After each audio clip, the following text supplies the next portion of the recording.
Today's Chiefs Report is presented by Manscaped. Stay nice and groomed as summer is upon us with Manscaped. Use promo code Chiefs. I just used the Beard Hedger Pro Kit, and nice and smooth. Didn't take too long either. Promo code Chiefs for 20% off plus free shipping. All right, let's jump into today's show, and that is Chiefs trade candidates before training camp, or really before week one. In a couple of these cases, they could be a training camp type of trade, depending on injuries around the league. So keep that in mind as well. I've got 5 players that I think, situationally could get traded, whether they're not going to make this roster or if they don't want to pay them, etc. It could be a different reason for a different player, but going to go through them here on today's show. The first one is a name we've talked about a lot, and that is Clyde Edwards-Helaire, the running back, because I just think that, this is a guy who is RB3 at this point, right? I mean, the production and the role has declined. His rookie year, there was a lot of promise, and you're like, okay, 800 yards in a more passing-heavy offense, 4 touchdowns. All right, let's be a 1,000-yard back the next year. Well, more injuries popped up. Played in just 10 games, 4 touchdowns, but only 517 yards. This past year, role diminished, injury again, only 302 yards and 3 touchdowns. And part of the conversation, too, has just been the emergence of Isaiah Pacheco, who was given the starting role midway through the year before CEH got hurt. That's relevant here, too. It's not like CEH got hurt and Pacheco just ran with the job. No, they named Pacheco the starter, then CEH got hurt. You brought back Jarrett McKinnon. I like Deneric Prince as a UDFA that could make this team. And if you can trade CEH, it saves you almost $2.1 million, which isn't a ton, but it's not nothing either for a team like the Chiefs, where every dollar is going to count for year after year after year when you're in this win-now window with high-paid players. So, if there's a team out there that would give you a 7th-round pick for CEH, it's not even really about the draft compensation. It's more about clearing out the cap space. Now, if he's on this team and has a decent role as an RB3, that's fine. But I just don't think he's here for the long haul, like I think this would be his last year in Kansas City. So if you could trade him, I would definitely be open to that. Will Clyde Edwards-Helaire be on Kansas City's roster in week 1? Simple yes or no question. Type Y for yes, or you can type in for no. My gut keeps telling me he won't be, that he's going to get moved at some point. Y for yes, in for no. Let me know what you guys think. Now, our next player is going to be offensive lineman here. That is Lucas Niang. You look at the depth chart with that addition of Donovan Smith, and it's just one of those deals where you're just kind of like, okay, you signed Donovan Smith. Andy Reid comes out and says he's probably going to be a starter at left tackle and that Juwan Taylor will be at right tackle. Well, what does that tell us? Well, one of 2 things, or a combination of both. One, they're high on Donovan Smith as a starter, and they'd rather keep Juwan Taylor at right. I do think that part's true regardless.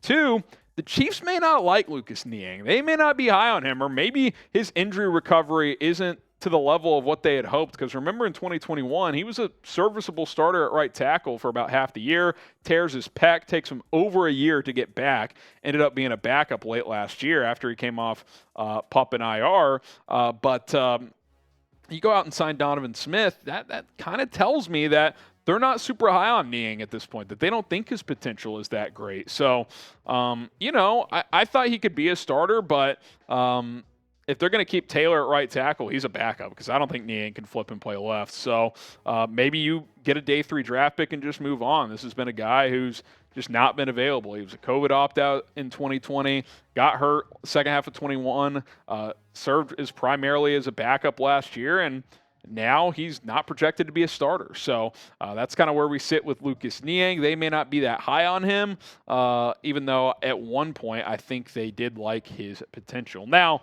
you may not be that high on Lucas Niang, but I'll tell you what, you need to be high on Manscaped, because the Performance Package 4.0 is the perfect bundle as we approach summertime, because you're going to keep your pubes down there nice and trim with the Lawnmower 4.0, which leads this bundle. You also get the nose and ear hair trimmer. That is the Weed Whacker 2.0. I had a couple of just brutal ingrown hairs there. I was able to clean that up this weekend when I also shaved the beard with the Beard Hedger, separate product, but you should go check that out at Manscaped. You get the boxers. You get the crop gel, which is going to keep things nice and smooth downstairs as well. Promo code Chiefs, 20% off when you go to manscaped.com. just over $100 this bundle. And really, you're saving almost like $50 because when you buy all these products separately, it adds up to over $150. So take advantage. Promo code Chiefs at manscaped.com. That link will be in the comments and in the description. Their motto is "We save balls." You want to keep your balls safe this summertime. And hey, if you use Manscaped, you might be able to put those balls to action, if you know what I'm saying. All right, here we go. Sneed is the next trade candidate here on today's show. And don't freak out. Don't, hey, cancel Harrison. Let's just take a breath here. The reason I mention him is a couple things. One, your depth is pretty good at corner. Trent McDuffie, Jalen Watson, Josh Williams all played well as rookies, and they've got 3 more years of team control, 4 in McDuffie's case because he was a first-round pick, 5th-year option there. You just drafted Nick Jones, who I think has potential to at least make this roster. Najee Johnson was on the roster last year, so you've got guys there. And 2, while Sneed is your best corner still, let's not get that twisted. You look at what he did last year. He's very good. 11 breakups. He's always been a great tackler. They use him as a blitzer sometimes. 3.5 sacks, 3 picks, 3 forced fumbles. He's the Swiss Army knife. He does everything. He's probably the best player in the secondary as a whole. The question you have for Brett Veach is, will he pay Sneed? They didn't pay Charvarius Ward a couple of off seasons ago.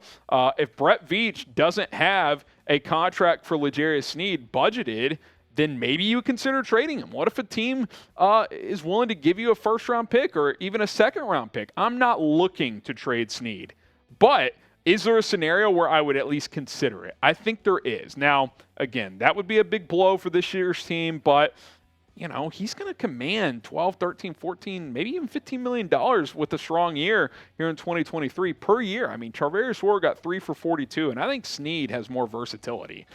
So keep that in mind as well. What should Kansas City do with Sneed? If they can budget it, I'd pay him. Type P for pay. But if you think it's too much money, type T for trade. You got those young corners for a reason. Maybe you feel comfortable with Williams and McDuffie and Jalen Watson, Nick Jones, and the rest of those guys. So something to consider. P for pay, T for trade. I would like to keep him in town, but I'm not Brett Veach. He traded Tyreek Hill after all. Next up is Michael Danna, another similar situation but on a lesser realm. A guy who's on the last year of his rookie contract. I kind of put him in the category of where like a Colin Saunders was, right? Good player, was good last year. I would have liked to bring him back, but ultimately kind of a C-level free agent that got priced out, signed with New Orleans. I could see Danna being similar, where a team next year, if he has a decent year this year, throws like $4 or $5 million per year, and the Chiefs are like, we can't pay that for a role player because of their salary cap situation. Final year of his deal. Now, I like Danna, but he's not a starter. He's a rotational pass rusher. Had 5 sacks last year. Has 10.5 in 43 career games over 3 seasons. He's been a good role player. He really has. This has been a nice Brett Veach day 3 find in the draft a few years ago. But he could be a guy that, hey, what if a team throws you 4th, 5th round pick for him and you're like, well, we're not going to re-sign him anyway. What if you re-sign Frank Clark and trade Danna for a 5th? That's something that could be on the table. So just something to keep in mind. I like Danna as a rotation guy, but he's not going to make or break your defense. He's probably a guy that gets priced out next offseason if he has another 4 or 5 sack season. So just another reason to kind of get ahead of the curve. Maybe you're like, you know what, we're not bringing him back. We'll take a 5th and we'll just move on. Don't miss a thing. Subscribe to the Chiefs Report. If they sign a player, cut a player, make a trade, we got you covered here on this YouTube channel. So subscribe, turn on those notifications. That way you never miss a video here on the Chiefs Report. One final name I'll just throw in, Austin Reiter, who's kind of a fringe 53 guy. You wouldn't get a lot, but say in training camp, right? Team suffers an injury at center. Well, Austin Reiter has some experience, so he could be a guy that a team could bring in as a quality backup or even a guy who could start on a short-term basis. It would be one of those trades where here's a conditional 7th or something like that, right? You're not going to get a ton for him because he might even make your 53, but we see this all the time during camp. Team suffers injury, they trade a 7th-round pick for a guy who may not even make a team for another team, but they don't want to risk that player hitting waivers and not being able to pick him up. So Austin Reiter could fit that realm.